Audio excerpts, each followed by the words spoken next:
back in Rachel, Nevada. Our phone numbers are 800-448-3900. 800-448-3900. How much stock do you put in the word of your fellow man? That's really the central question in the UFO debate. Whether to believe the witnesses who step forward and say they saw some hair-raising thing to tell. How good are they? You decide. But first, listen to one of our most distinguished national leaders. He's talked to plenty of witnesses, and he's made his decision.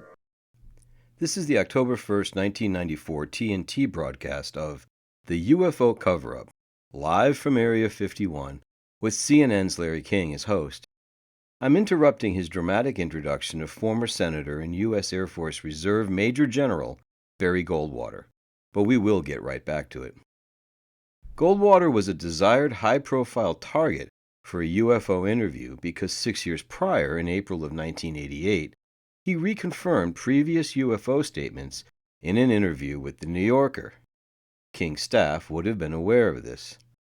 In July of 1987, his 28 March 1975 letter on UFOs was published in the first pages of Timothy Good's book, Above Top Secret. All of this stems from a talk Senator Goldwater had given to Central Washington State College in November 1973. Avowed Skeptics chose to present this as if the event had only been covered sensationally by the National Enquirer, but in reality this was an AP article that appeared in many newspapers around the nation. The Olympian found a clever angle, the author in Sheboygan passed on a byline, and the Greater Oregon delivered the detail.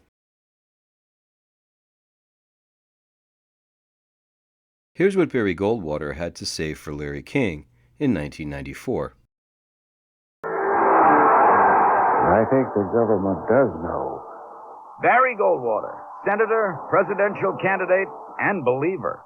I can't back that up, but I think that at Wright-Patterson Field, if you could get into certain places, you'd find out what the Air Force and the government knows about UFOs. From his ham radio shack outside Phoenix, the senator disclaims direct knowledge of UFOs, but he does confirm a disturbing story about an exchange with General Curtis LeMay. Reportedly, a spaceship landed. It was all hushed up, quieted, and I've never heard about much of it. I called Curtis LeMay and I said, General, I know we have a room at Wright-Patterson where you put all this secret stuff. Can I go in there? I've never heard him get mad, but he got madder than hell at me, cussed me out, said, don't ever ask me that question again.